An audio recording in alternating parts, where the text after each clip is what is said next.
We often have clients come to us, especially now that we're using Ownwell and we're starting these conversations and keeping them more in the forefront for clients about paying off their mortgage sooner.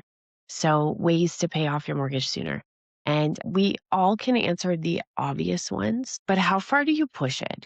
Right. So, when you're talking to clients, there are obvious strategies that you can use. So, you could accelerate your payments, right? Instead of paying biweekly, pay accelerated or rapid biweekly so that you have a little more money going to principal each year. Is this going to make a significant difference? No, but it's going to make a little difference, right? Moving the needle in the right direction is okay. And same with making lump sum payments, right? If you have a bonus income, if you have a tax refund, if you have a cash side hustle where you make crafts or whatever, putting that extra money onto your mortgage, like it's not going to help your payments right away, but it is focusing on paying your mortgage down faster. Also thinking about rounding up payments, right? So if your payment is $1,200, maybe we pay 13 or $1,400.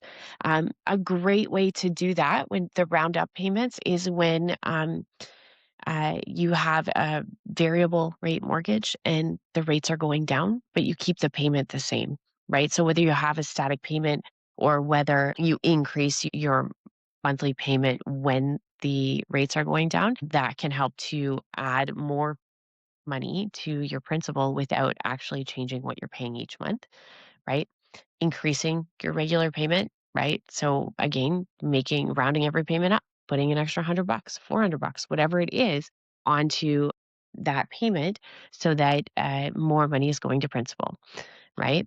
Um, but other things that we can think about if we go deeper is everything structured properly? So, are there lower rates available that could help that client? Is there high interest debt, right? Are they paying 29% on credit cards? And if we refinance this all, cash flow is improved.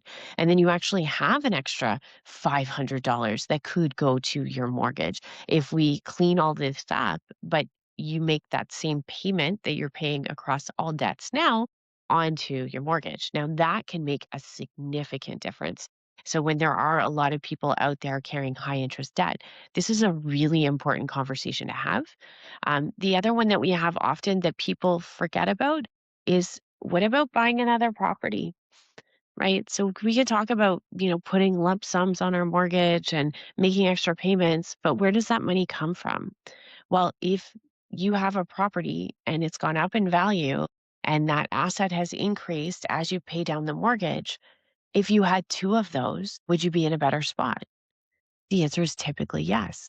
So is there a way to buy a investment property and see if you can have tenants pay that mortgage, help with that cash flow so that it's not costing a lot to own it, and then in 5 or 10 years you could pay off that mortgage here with the sale of that rental property. Right? So that might be something that moves the needle a lot more significantly. And in order to think about that, it's also important to push clients that when we say you're going to buy a rental property, you don't necessarily have to buy it next door, right? It can be 2, 3 hours away. It can be in another province. It can be all kinds of things to possibly get them to the sweet spot that they want for what their rental incomes look like, what the appropriate price is, and what mortgage they're comfortable with carrying on a second property, right? So these are a few ways that you could pay off your mortgage faster. And it's worth having these conversations with people. It will blow your mind how often you suggest things like, let's buy another property. And people are like, well, I was always thinking about it. I didn't realize I could do that. Or maybe they're buying with a friend or parents or whoever for that additional property. But it's worth throwing all of these ideas out because this is a goal for a lot of people to become mortgage free. And without your help, without your advice, without all of these ideas of how they can help pay off their mortgage faster and your touch points to make sure that they actually prioritize that, it's unlikely that people will do it. So they need your help. Get out there and help them.